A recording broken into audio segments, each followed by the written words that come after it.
Hello travelers, my name is Terrence and welcome to another episode of Travel Like You Minute. In this episode, travel with us on a frightful journey to the world's first museum dedicated to death and afterlife. If you haven't watched the previous video on Hauptvilla, please remember to click on the link at the top right hand corner now.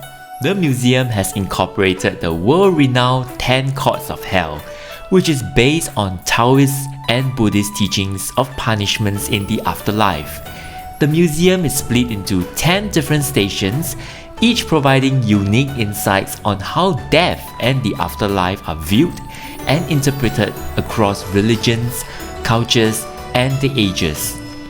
You can purchase your tickets to hell on the spot, but I booked our tickets in advance on their website to secure the time slot that we wanted.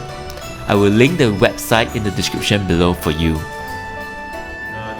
Watch the video. The video will tell us a bit more about this 18 Courts of Hell, the museum, and also about concepts of time, how it's cyclical and whether it's linear.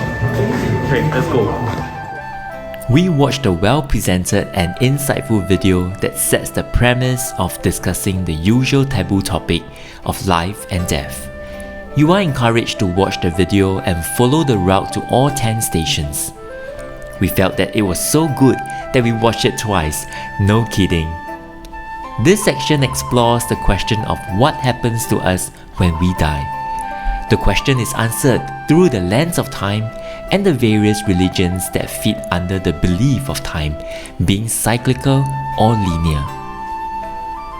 This section discusses the practicalities of funeral rites and the disposal of the physical remains of the departed.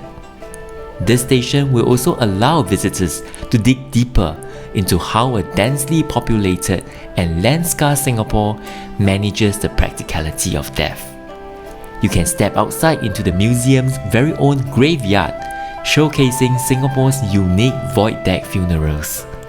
There is also a recreation of a traditional burial site at Choa Chu Kang Cemetery. This section covers the practice of prayers and verses that cover the topics of death and the afterlife.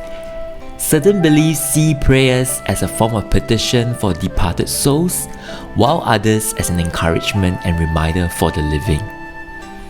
The fifth section covers the different Buddhist and Taoist icons, as well as their different beliefs and practices. I was introduced to the Da Shi Ye, also known as the King of Ghosts, in this section.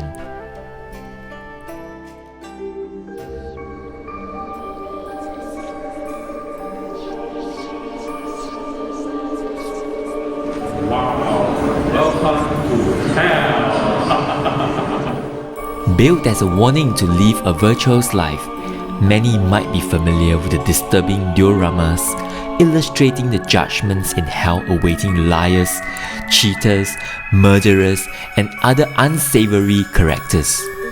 It is pretty interesting that the hell is literally cooler as compared to the outdoor. The descriptions of the different courts have been edited to be more factually accurate to the beliefs.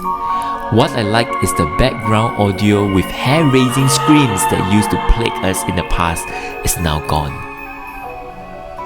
This section is where visitors can see the different sculptures and dioramas based on stories from an ancient compilation. The sculptures tell the traditional beliefs on core values such as filial piety.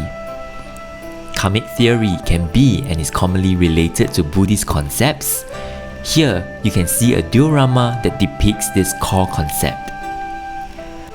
Visitors will end their journey at Hell's Museum at the reflection section. The structure seen at this site has an interesting background story, as the gentle water features were meant to contrast the stronger energies of the dragon structure that was previously present on site. While everyone is welcome to visit, the park is not recommended for those under 9 years old due to the gory nature of the exhibits. Okay, now we have come to the end of our walk in this Hell's Museum. So we want to give you some feedback and sharing of what we have learned and also whether is this a worth the trip kind of thing, okay? So for my take, I think this is quite an interesting trip because I get to the first video that introduced me about the concept of time. That one captivates me a lot. I like the way they introduced that time in silico and linear, and this thing I never thought about before. Then going along, I see the trip on all the courts of hell. Some of punishment really quite shocking, yeah, but interesting. So for myself, right, I actually enjoyed the whole journey because it brought me back in time, you know, to when I was young. It has a very 复古 feel to the whole thing, so I really think that it's worth coming in that sense. On top of that, I just feel that if you can come here at late night, from midnight, that would be best. Because the 气氛 is damn good. And of course, now back to the most important question. Is $18 worth it? Yes, it is worth it. Okay, yes, for me, we spent a good 1.5 hours here, you know, just and trying to go through the whole attraction itself. If you like this video, please do not forget to like, share, and subscribe, and watch other videos over there. See you in the next episode of Travel Like You Mean It. Bye!